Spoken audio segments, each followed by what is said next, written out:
Salut à tous, c'est Gold et bienvenue sur Lantamaria. Aujourd'hui, on va parler des enfants Vinsmoke et plus particulièrement de leur modification génétique. On a appris il y a quelques chapitres que Vegapunk et Vinsmoke Jaji avaient travaillé ensemble pour faire des expériences, notamment sur la modification génétique, la création de clones, et ils ont également travaillé sur les enfants Vinsmoke, pour qu'à leur naissance ils aient des gènes améliorés, et également la création d'un exosquelette. Qu'est-ce que c'est un exosquelette? Dans la vie réelle, c'est des prothèses toutes simples qui permettent de renforcer ton corps.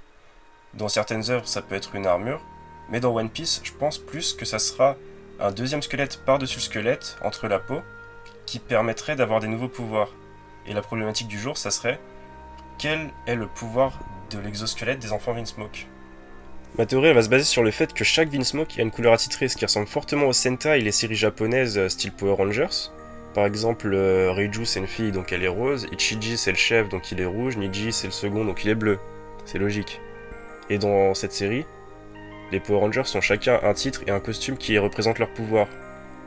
Donc je pense que dans One Piece, Oda a fait à peu près pareil, en donnant un costume et un titre qui reflèteraient les pouvoirs de chaque Vinsmoke. Et on va tout de suite commencer la théorie avec Reiju, alias Poison Pink en anglais, ou Poison Rose en français. Son costume des ailes avec des cercles qui me fait penser à un papillon. Les papillons ça peut être venimeux, on le sait tous. Et elle absorbe le poison de Luffy. On a 3 points, Poison Pink le poison, papillon venimeux le poison, elle absorbe le poison de Luffy.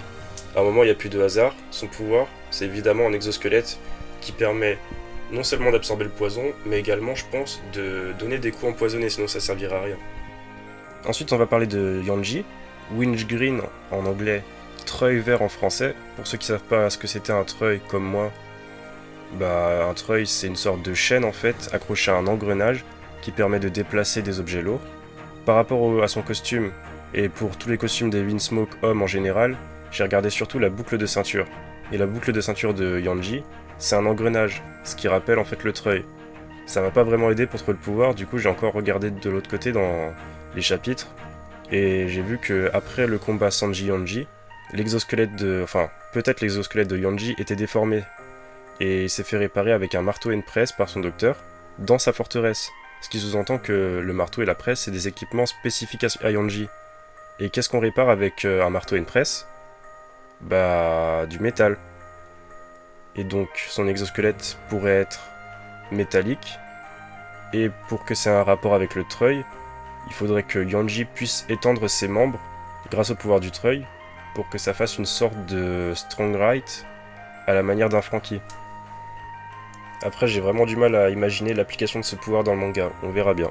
Ensuite, on a le plus évident à mon sens, Niji Electric Blue, en français bleu électrique, boucle de ceinture en forme d'éclair.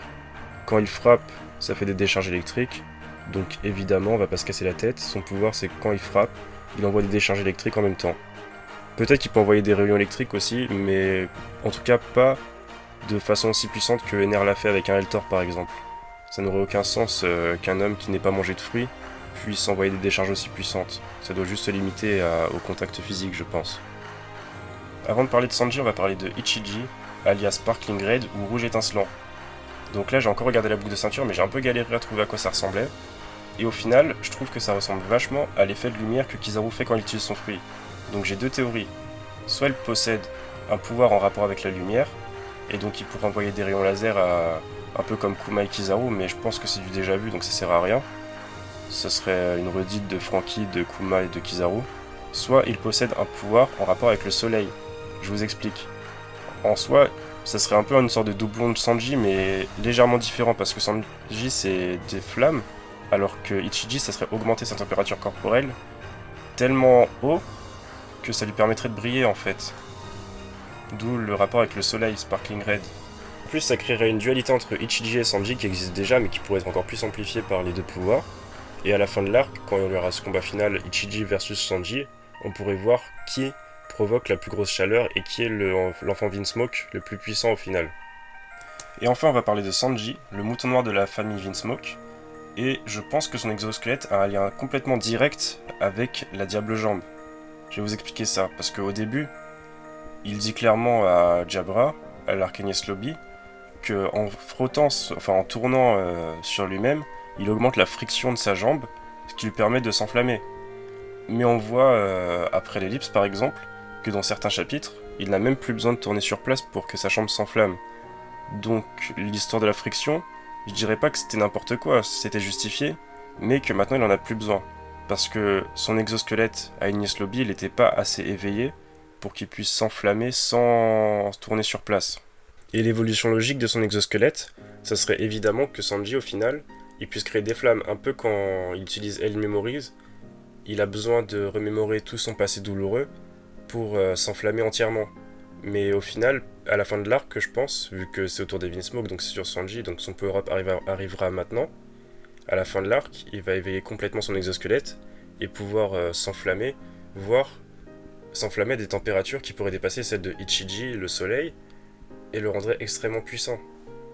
Voilà, on a fait le tour des enfants Vinsmoke. Après, l'exosquelette, c'est pas du tout le seul pouvoir qu'ils ont été modifiés génétiquement, donc on a bien vu à l'âge de 7 ans, ils avaient la force, la vitesse et les aptitudes d'un adulte, donc ils doivent sûrement, à l'âge qu'ils ont maintenant, posséder des capacités encore plus grandes, comme par exemple un don inné pour le Rokoshiki, je sais pas.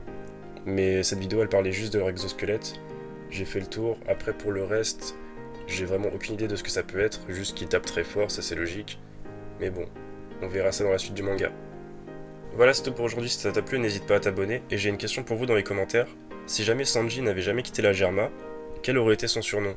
Pour moi, ça aurait été Devil Black, par rapport à la Diable Jambe, et le fait qu'il soit tout le temps habillé en noir. Donc le Diable Noir.